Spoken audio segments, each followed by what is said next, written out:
ప్రభుత్వాధినేతపై ఆరోపణలు విమర్శలు చేయడం ప్రభుత్వ వ్యతిరేక కుట్రవుతుందా?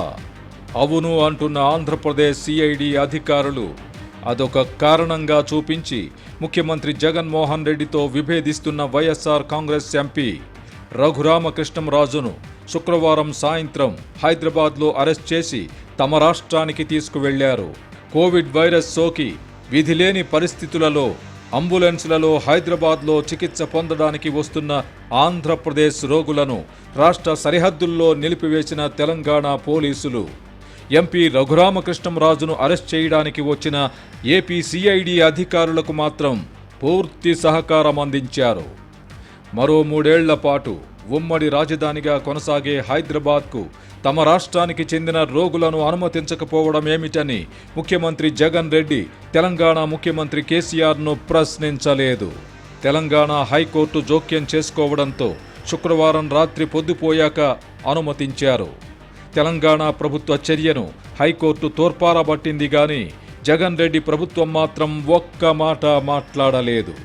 దీన్ని బట్టి మనకర్థమవుతున్నది ఒక్కటే, కరోనా బారిన పడిన ప్రజల ప్రాణాలు కాపాడడం కంటే తనకు కంట్లో నలుసుగా మారిన రఘురాజును అరెస్ట్ చేసి జైల్లో పెట్టడమే ముఖ్యమంత్రి జగన్కు ముఖ్యమని భావించాలి.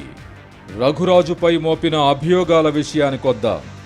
విలేకరుల సమావేశాల్లో ఆయన చేసిన విమర్శలు ప్రభుత్వ వ్యతిరేక కుట్రయ్యే పక్షంలో అంతకంటే తీవ్రమైన విమర్శలు ఆరోపణలను ప్రతిపక్షంలో ఉన్నప్పుడు జగన్ రెడ్డి చేశారు కదా. రాజకీయాల్లో విమర్శలు ఆరోపణలు సహజం. ఈ కారణంగానే నాటి చంద్రబాబు ప్రభుత్వం ఆయనపై చర్యలు తీసుకోలేదు. ముఖ్యమంత్రి జగన్ రాజనీతిజ్ఞుడిలా దూరదృష్టితో కేంద్ర ప్రభుత్వానికి అనేక సలహాలిస్తున్నారని, కేంద్రం వాటిని అమలు చేస్తోందని ప్రభుత్వ సలహాదారుడు సజ్జల రామకృష్ణారెడ్డి చెప్పుకొచ్చారు. అవునా అని చాలామంది ఆశ్చర్యపోయారు. సజ్జలను బెజ్జలా అని సంబోధించడం కూడా రఘురాజుపై మోపిన నేరారోపణల్లో ఒకటి. ఇలా నిందించడం నేరమైన పక్షంలో ప్రతిపక్ష నాయకుడు చంద్రబాబును పలువురు మంత్రులు, అధికార పార్టీ ఎమ్మెల్యేలు నోటికొచ్చినట్లు తిడుతున్నారు కదా.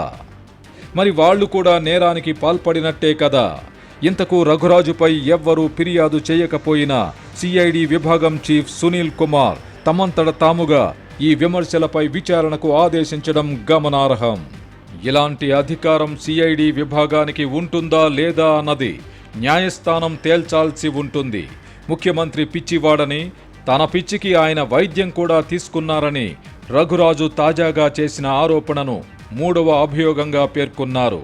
ఈ అభియోగాలన్నీ న్యాయ సమీక్షలో నిలుస్తాయో లేదో తెలియదు. సమాజంలోని కొన్ని వర్గాల మధ్య విద్వేషాలు రెచ్చగొట్టేలా రఘురాజు వ్యాఖ్యలు ఉన్నాయని కూడా కేసు పెట్టారు.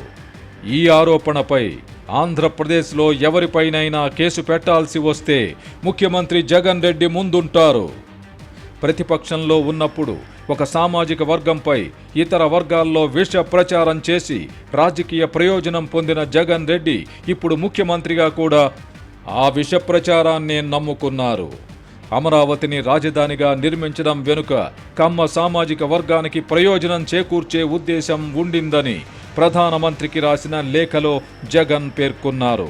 అధికారంలోకొచ్చిన నాటి నుంచి నేటి వరకు ఆ సామాజిక వర్గానికి వ్యతిరేకంగా ప్రభుత్వమే దుష్ప్రచారం చేయడాన్ని ఏమనాలి? చివరకు కరోనా వ్యాక్సిన్ ఉత్పత్తి చేస్తున్న భారత్ బయోటెక్ యాజమాన్యానికి కూడా కులమాపాదించే దుస్సాహసం చేస్తున్నారు కదా. భారత్ బయోటెక్ యజమాని కృష్ణ ఎల్లాకు ప్రతిపక్ష నేత చంద్రబాబుకు మధ్య బంధుత్వం ఉందని ముఖ్యమంత్రి జగన్ రెడ్డి ఏకంగా జిల్లా కలెక్టర్లు, ఎస్పీలతో నిర్వహించిన వీడియో కాన్ఫరెన్స్లోనే ఆరోపించారు. పూర్తిగా అవాస్తవమైన ఈ ఆరోపణ చేసిన జగన్ రెడ్డిపై ఏ కేసు పెట్టాలి? ప్రాణాధార మందులను, వ్యాక్సిన్లను ఉత్పత్తి చేసే కంపెనీలకు కూడా కులమాపాదించడాన్ని మించిన నీచమేముంటుంది? ఆ సామాజిక వర్గంపై అంత ద్వేషం ఉండి కూడా భారత్ బయోటెక్ ఉత్పత్తి చేస్తున్న కోవాక్సిన్ను ముఖ్యమంత్రి జగన్ రెడ్డి ఎందుకు వేయించుకున్నారో చెప్పాలి. సజ్జల సెలవిచ్చినట్టు ముఖ్యమంత్రి నిజంగా రాజనీతిజ్ఞుడు అయితే కుల మతాలకు అతీతంగా వ్యవహరించాలి కదా. జగన్ కో చేస్తున్న ఈ విష ప్రచారం వల్ల భవిష్యత్తులో వారు మాత్రమే కాదు, రాష్ట్ర ప్రజలు, వారి భవిష్యత్తు కూడా దహించబడుతుంది. కుల మతాలకు అతీతంగా పాలిస్తానని రాజ్యాంగంపై ప్రమాణం చేసిన జగన్ రెడ్డి అందుకు విరుద్ధంగా వ్యవహరించడం రాజ్యాంగ సమ్మతం కాదు.